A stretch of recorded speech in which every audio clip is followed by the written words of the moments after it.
Every customers, they are rating the company on the basis of the sales people's behavior. That's another thing. ഓരോ സെയിൽസുകാരൻ എങ്ങനെയാണ് ഒരു പ്രോബ്ലത്തെ address ചെയ്യണത്. ഒരു കാര്യം വളരെ ക്ലിയർ ആണ്, നമ്മൾ എന്ത് ചെയ്താലും കസ്റ്റമറിന്റെ അടുത്ത് സെറ്റ് ബാക്ക് വരും. Quality, quantity, durability, accessibility, flexibility, duration, price, discount, always customers have an hesitation. Customer ഇനി എന്ത് പറഞ്ഞാലും there is a frustrated customers, angry customers, angriness ഉണ്ടാവും, ഫ്രസ്ട്രേറ്റഡ് ആയിട്ടുണ്ടാവും ആൾക്കാർ, ഹെസിറ്റന്റ് ആയിട്ടുള്ള കസ്റ്റമേഴ്സ് ഉണ്ടാവും, സൈലന്റ് കസ്റ്റമേഴ്സ് ഉണ്ടാവും, ഡിമാൻഡിങ് കസ്റ്റമേഴ്സ് ഉണ്ടാവും, സൈക്കോളജിക്കൽ കസ്റ്റമേഴ്സ് ഉണ്ടാവും, ചീപ്പ് കസ്റ്റമേഴ്സ്, ഡിഫിക്കൽട്ട് കസ്റ്റമേഴ്സ് ഉണ്ടാവും. അപ്പൊ ഇങ്ങനെയുള്ള ഓരോ കസ്റ്റമേഴ്സും വരുമ്പോ ഇവരെ എങ്ങനെ ടാക്കിൾ ചെയ്യണം? കാരണം വാക്കുകൾ കൊണ്ടും സെന്റൻസുകൾ കൊണ്ടും നോട്ടം കൊണ്ടും ഒബ്സർവേഷൻ കൊണ്ടും എങ്ങനെ ടാക്കിൾ ചെയ്യാൻ വേണ്ടി സാധിക്കണം. ഇത് ടാക്കിൾ ചെയ്യാൻ വേണ്ടി പറ്റുന്നില്ലെങ്കിൽ നമ്മുടെ കമ്പനിക്ക് ബ്ലാക്ക് മാർക്ക് അല്ലെങ്കിൽ ബ്ലാക്ക് ടിക്ക് വരാനുള്ള ഒറ്റ reason sales department, customer service department.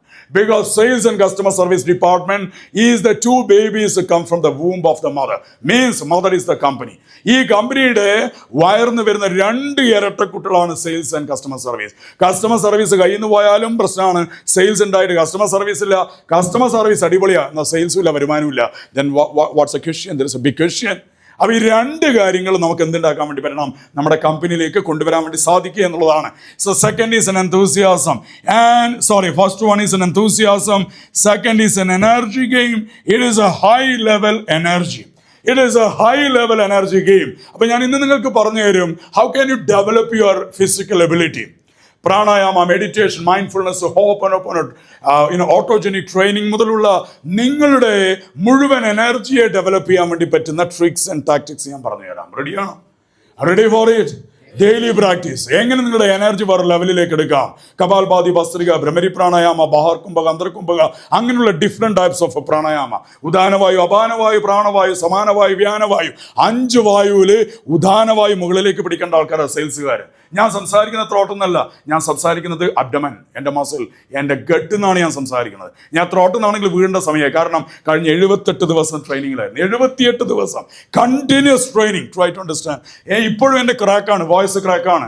കാരണം കഴിഞ്ഞ ഇത്രയും ദിവസം സംസാരിക്കണമെങ്കിൽ I'm not speaking from the throat, I'm not speaking from the chest, I'm speaking from the my abdomen muscles. അപ്പൊ നമ്മൾ അറിയേണ്ടതാണ് എനർജി ഗെയിം.